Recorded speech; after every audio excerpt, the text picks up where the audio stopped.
Welcome to Fresh Catholic, a podcast for those who are converting, reverting, or simply want a fresh perspective of the Catholic faith to help them to open their hearts and minds to become closer to the love and goodness of Christ.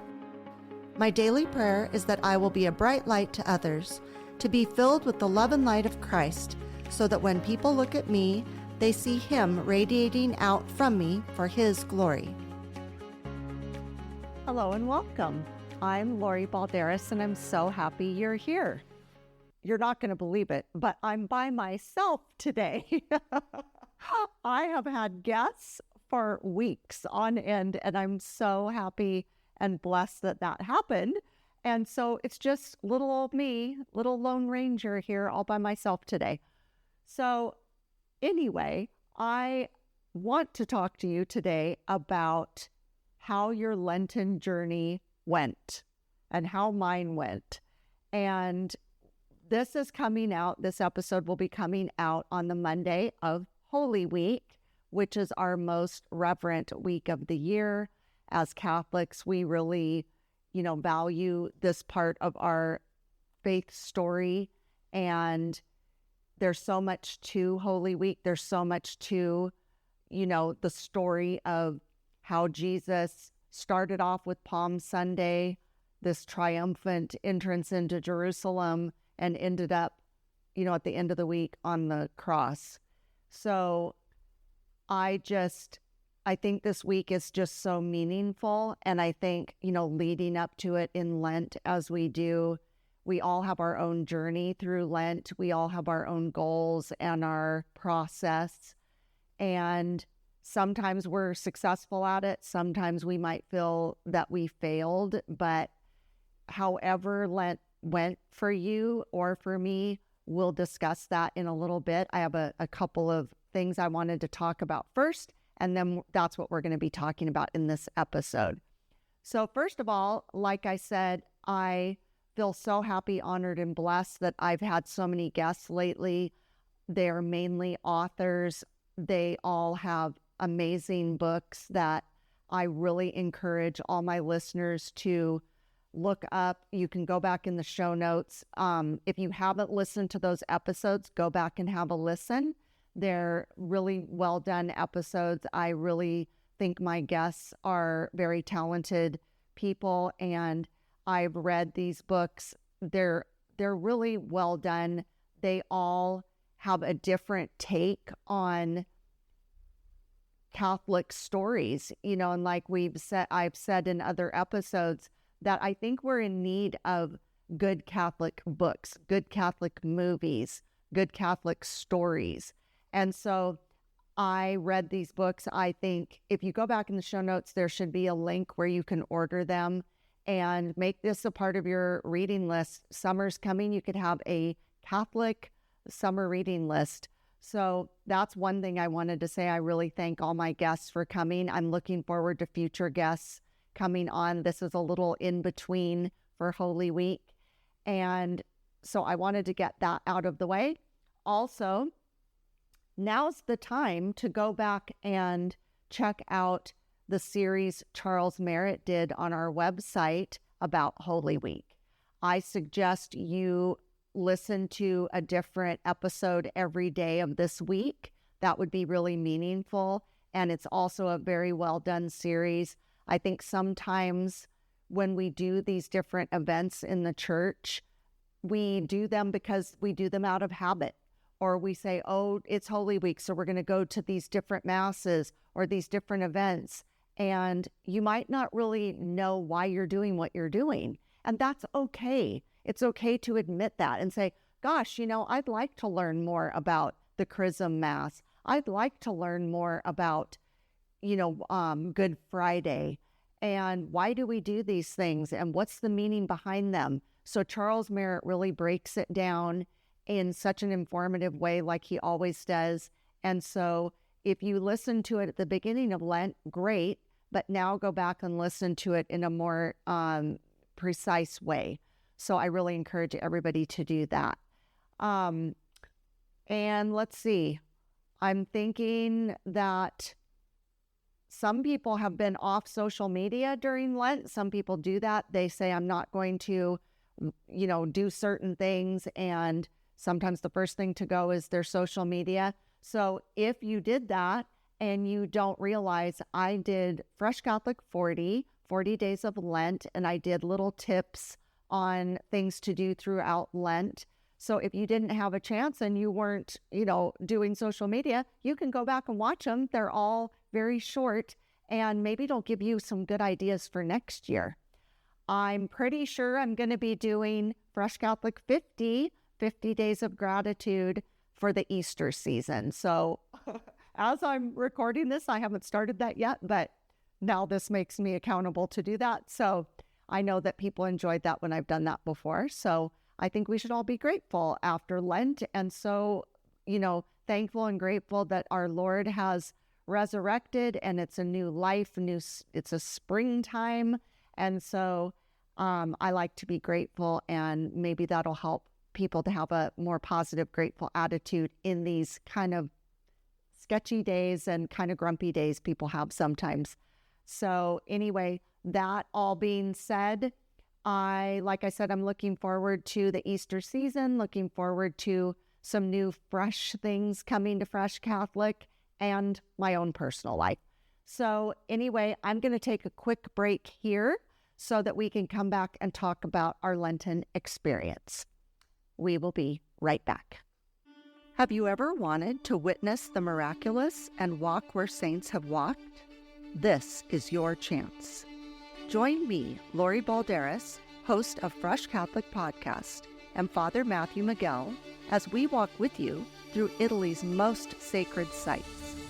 From the Eucharistic miracles of Lanciano and Orvieto to the peace of Assisi, your heart will be transformed by these extraordinary moments of grace. You'll walk the hallowed streets of Rome, step into the history of the Vatican, and witness the places where faith has flourished for centuries. Each stop deepens your journey. Each miracle renews your soul. We invite you to join us on an unforgettable, life-changing experience. Join us and let your faith come alive in Italy. And we're back. So, how did your Lent go? I hope it went well. I hope that everything you set out to do happened. I hope that you watched Fresh Catholic social media and said, hey, that's a great idea. I'm going to do that today. Or, hey, we can switch this up a little bit and we'll do that next week, or something like that. Maybe you came up with your own Lenten list of things that you wanted to try to accomplish. So I hope that all went really well for you. Now, I would like to say that my Lent went exactly as planned, and I had my big long list and I did everything on the list, checked off all the boxes. I feel very accomplished and just so proud of myself. But I'm going to be honest with you. This Lent was very challenging for me personally. If you know anything about me, I am definitely a list maker. I'm definitely a goal setter. I definitely like to have a plan, whether it be a Lenten plan or just a daily plan. That's my personality.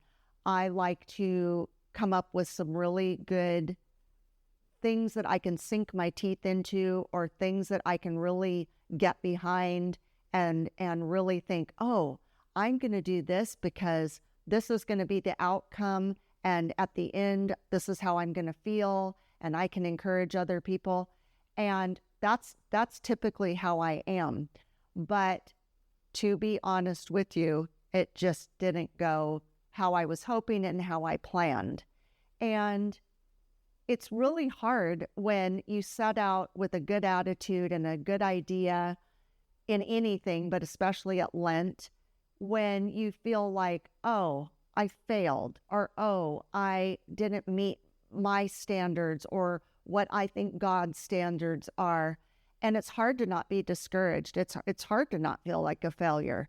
And so I wanted to do this podcast today because while I still am encouraging to people to set out and make goals and accomplish the goals and feel that progress and feel these things that you think are, bringing you closer to the Lord during Lent, I also want to be transparent and to be honest and say, even if that happens sometimes and you have those great intentions, if you fall or if you stumble, it's okay.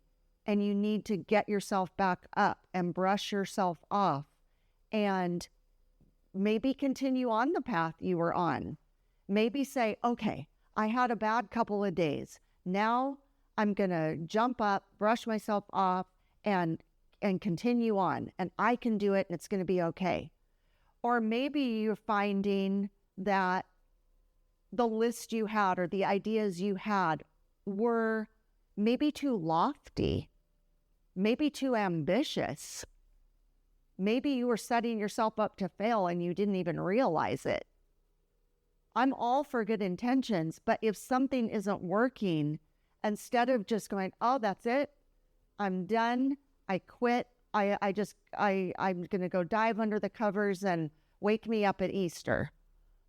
Instead of doing that, say, okay, I need to reevaluate what I'm doing here.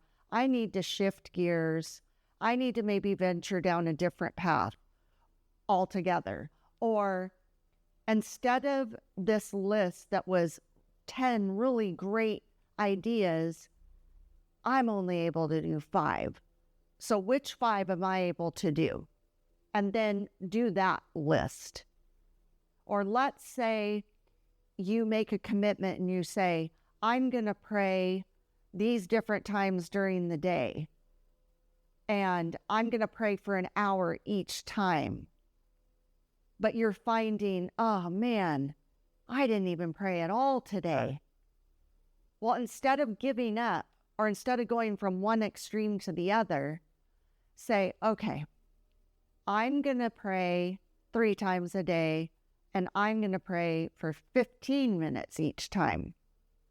Well, right there, give yourself that chance to see if you can shift gears and still stick with the plan you had of praying, but make it more doable where you won't give up, and you can keep going, but just in a modified way. I don't think that's a failure. I don't think that's, quitting or throwing in the towel or disregarding your goal of wanting to pray. I don't think it's any of those things. I think you have to be realistic. I think it's good to start with a big grand plan and with the goal of, I'm going to try to do this, but if I don't, it's not the end of the world, and I need to make sure whatever I'm doing it with the right spirit, with the right heart, with the right mind, with the right attitude. Because you certainly don't want to go through Lent or Advent or anything like that where you're just going through the motions, you're being robotic. We don't want to be Catholic robots. We want to be mindful and really thoughtful about what we're doing and have a reason why we're doing it. That's why I said early on, when we've talked about Lent before, I think it's great to give things up for Lent. I'm all for fasting. I'm all for, abstaining from things. But if it's going to be something that you feel forced to do, or you have the wrong attitude about it, like, oh God, I have to give this up and it's just the worst thing in the world. That's not what you're supposed to be doing it for. We get very obsessed with things, like I'll just use as a very simple example. This is such a minor example to me, but at least it's something I can talk about. I'm going to give up chocolate for Lent. Oh my gosh, it's the end of the world. I love chocolate. I live for chocolate. I'm just going to die without chocolate. I'm going to mope around all day because I didn't get my chocolate. And then on Easter Day, you just gorge on chocolate. That's ridiculous. That's ridiculous. One of the reasons you want to fast and abstain is because you don't want to be so obsessed and fixated on something, whatever it is. Smoking, drinking, chocolate, gossip, anger, you have to be able to stop doing these things, put them to the side, not fret about it, not, like I said before, obsess over it where that's all you're thinking about. Try to focus on, oh, it's just a thing. I can give this up. I can do this for the Lord. Don't look at it in any other way. Like you're doing this, to get your mind straight at this time of year and your walk in your relationship with Christ. So, if you can't have the right mindset and attitude, no matter what your list is or what your goals are for Lent, they're not going to be successful if you don't go into it with the right mindset. Now, in my case, I did have a good list. I did have great ideas. I obviously was giving other people suggestions and being, having a positive attitude. And some of the things I did do, and I feel good about that. But I think what happened with me is there's so many things going on right now in my professional life, my personal life, and I'm not saying these things as an excuse, and I'm not justifying anything. I'm just simply being honest and saying those things were so loud and big that they really monopolized my day. And what it ended up doing was it ended up, I would say, throwing me into a depression of some sort. I wasn't feeling good, or I'm still kind of not feeling good about the fact that there's so many other things that are filling up my day. There are things that I don't necessarily want to fill up my day, but sometimes we don't have a choice. Sometimes things fill up our day. Things distract us. Things take our gaze away from the important things.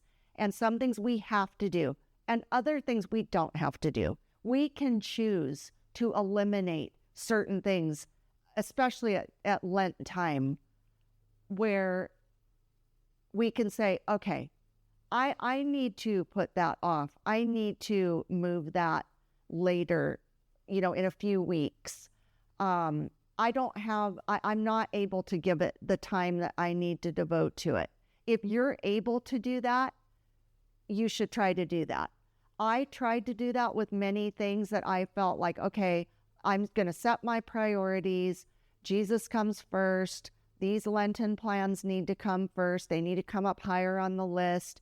Other things need to wait. Things need to be pushed to the side. And I was able to do that on some things. But other things were very noisy, were very chaotic, were very pressing. And all it did was make me frustrated and feel upset and parched. And I know we are in the desert time when we're in Lent, and I was definitely feeling that. I was feeling like, instead of feeling upset about things that I had to maybe give up or, We'll be right back. What does it mean to live a life of faith? What does it mean to live as a Catholic Christian? Hi, this is Bishop Kevin Sweeney, host of the podcast Beyond the Beacon. Join me as we unravel and discuss the mysteries of our faith, of the Church, of living as Catholic Christians. Be inspired by engaging interviews with priests and seminarians, deacons, religious, women and men who live the life of faith day by day here in our Diocese of Paterson, in food pantries and classrooms and parishes and ministry. How is God working in their lives today? How is God working in our lives? Join me as I ask them and be part of the conversation on Beyond the Beacon. Listen and follow Beyond the Beacon wherever you get your podcasts or watch it on my YouTube channel. Please check the show notes for more details. Thank you and God bless you. For Lent, I was more thinking, I'm feeling parched and in a desert because I don't feel like I'm as close to Christ as I want to be right now. If there's any time in the year we need to be close to Christ, it's during Lent. And I wasn't feeling close to him. I was actually feeling more distant from him. And so I then got to think, I was thinking, every year I do different Lenten plans. Every year I do some of the things I do every year. They're like, okay, these 3 things I know I do every single Lent. And then I try to mix it up and do, have different ideas and go, well, this Lent, I'm going to do these things. This Lent, I'm going to eliminate these things. But this Lent, I was thinking, it was curious because it ended up that this is the first Lent I've ever felt more distant from Christ instead of other things. So I had to stop and think, instead of thinking, oh, this was a very disappointing Lent, I just feel like I failed. I feel like, I feel discouraged. I thought, maybe this is the lesson of this Lent, is that maybe God wanted me to see how it felt to have that separation from Christ. Because normally I'm feeling pretty good at the end of Lent, and right now I'm not feeling good. And so maybe that's the lesson is, Lori, this is how it would feel if you didn't have Christ in your life. What if you didn't put aside time every day to pray, every day that you would go to Mass? How would it feel if he were eliminated from your life? Because there's every single day I pray and I go, thank you, Lord, for being in my life. I don't know what I would do without you. I don't know what I would do if I weren't Catholic. I don't know what I would do if you wouldn't have, drawn me to the Catholic faith and drawn me closer to the Lord. Where would I be? I would never make it. I pray that to him every day. So maybe this Lent was meant for me to feel that more. Because I don't think that I gave him adequate time during this Lent. I don't feel that there was a lot of quality time with Jesus. And I feel like the times and the moments when I was praying, or I was at Mass, or I was, trying to do something for my Lenten plan, it wasn't with the right attitude. It wasn't with the right focus. And so now consequently, instead of feeling filled up, with what I should be filled up with, I'm feeling very parched and empty. And that's not good. And I'm wondering if other people feel the same way. Like I said before, I hope you had a successful Lent. I hope you're feeling filled up with that you did what you set out to accomplish, and you and your family got a lot out of Lent, and now you can move into the Easter season with this happiness and joy and carry on what you did during Lent throughout the year. Maybe you had a successful Lent and you were like, oh my gosh, I gave up chocolate for Lent and I'm just going to continue it on and only eat it on the holidays because I'm feeling so empowered. Or I quit smoking and it was really hard and I'm really struggling, but I made it. But now I'm going to do the 50 days of Easter so that I can solidify that I quit.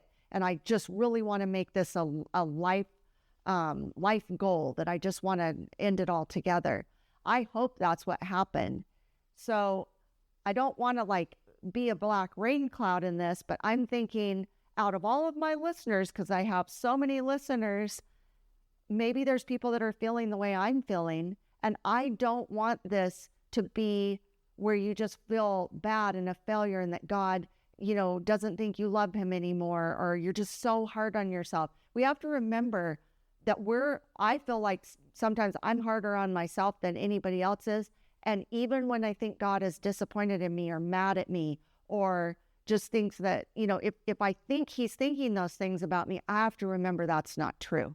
I have to remember that God loves me. God knows where my heart is. God knows when I feel frazzled. He knows when I feel torn away from him, or when I feel, I have days where I think, I want to tell everybody no.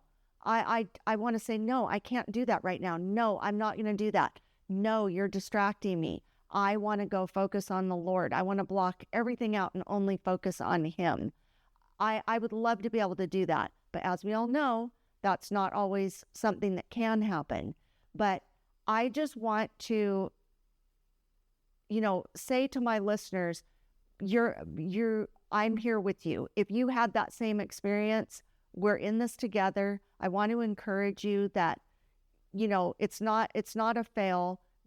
Maybe go to confession. I would love to do that right now, because I think that would be a very relieving thing to do. If you stumbled and fell during Lent, go to the Lord, tell Him you're so sorry and you want to be cleansed of this, and you want to go into the Easter season with the right mindset, and you want to do really well. So when we come back after this break, let's turn this around and talk about some positive things that we can do if you did have a rough Lent, or even if you did have a great Lent. Let's talk about what we can do moving forward. So with that said, we'll be right back. Let me tell you about all things Fresh Catholic, so buckle up. We have a podcast with weekly topic episodes and Fresh Catholic Daily, the daily Mass readings, on all platforms and YouTube. Like, share, subscribe, rate, and review. That would really help. Our website, freshcatholic.com, has an online store with merchandise and coffee, a blog, comics, info about our pilgrimage to Italy in September of this Jubilee year, and Fresh Catholic courses with educator Charles Merritt, including the Hail Mary, the Our Father, Sin, Sacraments and Grace, Advent, Angels, and Virtues. We're on Instagram and Facebook at Fresh Catholic with short videos every day. Email me at lori@freshcatholic.com. I'd love to hear from you. And please consider becoming a Patreon or sponsor to help support our mission of drawing people to the faith or back to the faith. Phew! Spread the word and join the fun. Thanks so much. Bye. And we're back. So before we start talking about how we can move forward, I just wanted to say that one of the days I was feeling especially low, or just kind of angry at myself, angry at the world. Like I said, I feel like I've been struggling with a little bit of depression lately. I was unable to go to Mass.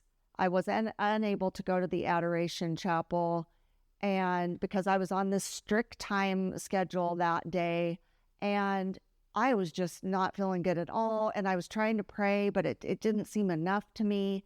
And so I thought, I know what I'm going to do.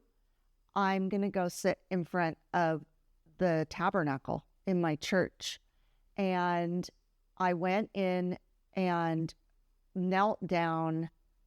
It was so dark. It was so quiet in there. And I just told Jesus how sorry I was, how miserable I was feeling, and why. And I just said, can you just please take this off of me? And please know that I love you so much. And please know where my heart is. And please hear me, Lord. And I just immediately felt relief. We also have a huge picture of the Divine Mercy right next to the tabernacle. I don't want to cry.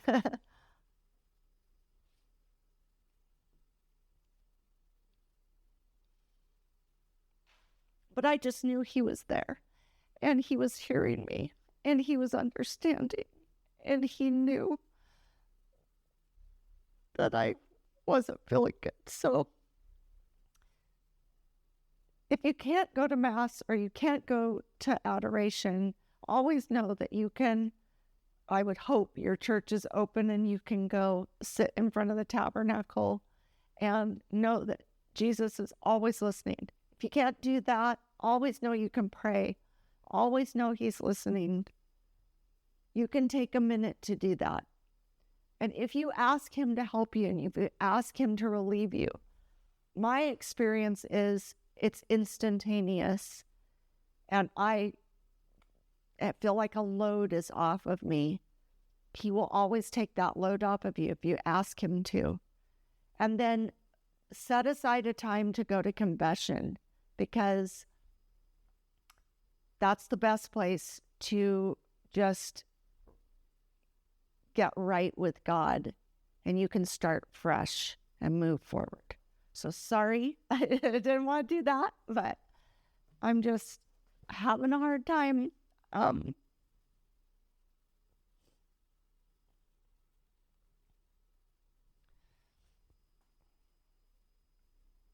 So moving forward,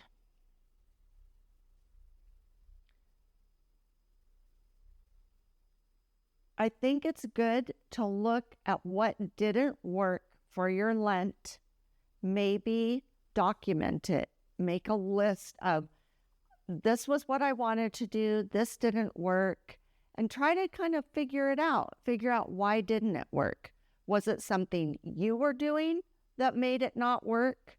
Was it outside interferences making it not work? Did you, like I said before, did you bite off more than you could chew? What was the reason? I'm sure you had good intentions, or you wouldn't have had like a plan in the beginning. But try to remember also, sometimes, even though I think it's good to start out with a big list, because you can always like whittle it down, it's also okay to maybe only pick one thing that you want to do for Lent and make that okay, and make that your main focus, and make that something that you know, I can definitely give my time and effort to this one thing, so that at the end of Lent, I can say, I really got a lot out of that. That was so meaningful. It doesn't always have to be quantity. It needs to be quality. So I think maybe it's good to, especially if you've had a rough Lent, this Lent, to make that your goal for next year. And you can always add things to it. And as you go along, if you think, oh man, I'm really having success with this, I'm going to add in one more thing, that would be great. I think it's good to, again, include your family in Lent, and it kind of helps everybody to be more accountable. You know, if you tell your intentions to your family at the beginning of Lent, and you say, this is what I'm trying to do myself.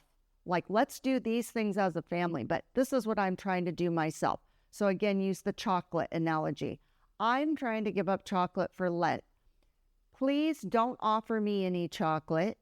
Let's not have hot cocoa. Let's not even buy chocolate during Lent so that it'll help me, and everybody support me in it.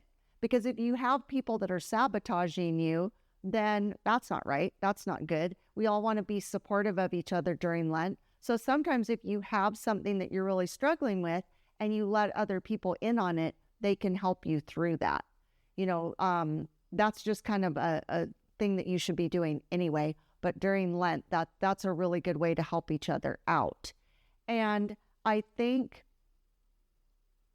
like I've said before, the things that you're doing during Lent can carry on into the rest of the year. So let's say you had some goals for Lent, you weren't able to do them, and now you say, well, I would still like to try to do these because, you know, again, we have 50 days of Easter. Maybe I'll do these things for Easter and see if, you know, things quiet down in my, you know, in my outside world, and I can still do them and feel accomplished and show the Lord I love him in those ways.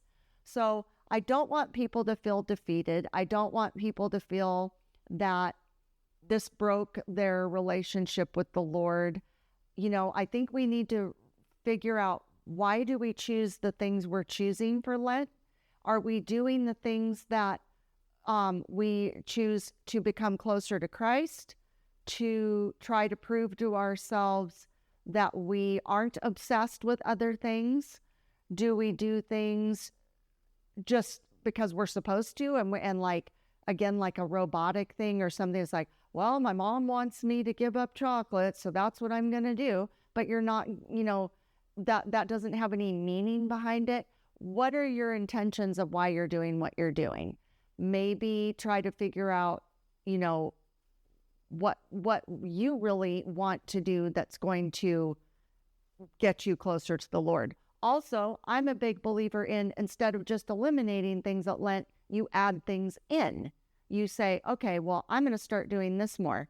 So continue that. Continue those things. Even if you stumble and fall, continue on, because God isn't looking for perfection from us. He is looking for us, though, to give him our heart and our soul, and to make him the number one thing in our life, and to prioritize him above everything, and to make things that are good and that will draw us closer to our faith and closer to him. He wants that to be our life path, not just during Lent. So I encourage you, and I'm encouraging myself, to not let this get us down, and to look forward to the Easter season, look forward to the months ahead. Try to make things, even when things are stressful or chaotic in our lives, try to turn them and figure out what we can do with those challenges, what we can do with those desert days to draw ourselves and others closer to the Lord. I think that that's a good attitude to have at this time of year. So that's kind of how I'm going to leave it, I think, today. I know it's a shorter episode, but I just feel like I've had all these lovely episodes with my guests. I just wanted to open up my heart to you and tell you how I'm feeling right now. I have every confidence that I'm going to rally and come back through this. I know I've really, through this kind of desert moment I'm in and feeling kind of down, I definitely know that I have goals and plans that I want to achieve that are more positive, that are eliminating chaos and things that are getting in the way of my relationship with Christ, because I definitely don't want him to be pushed to the side. I definitely don't want him under a bushel basket. I want to be submerged with him. I want his light to be surrounding me and in me. And I know Satan is trying to snuff out my love of him, and it's just not working. And I have positive things in my future that I know are coming. And I just have to keep that hope. I have to keep my focus on the Lord.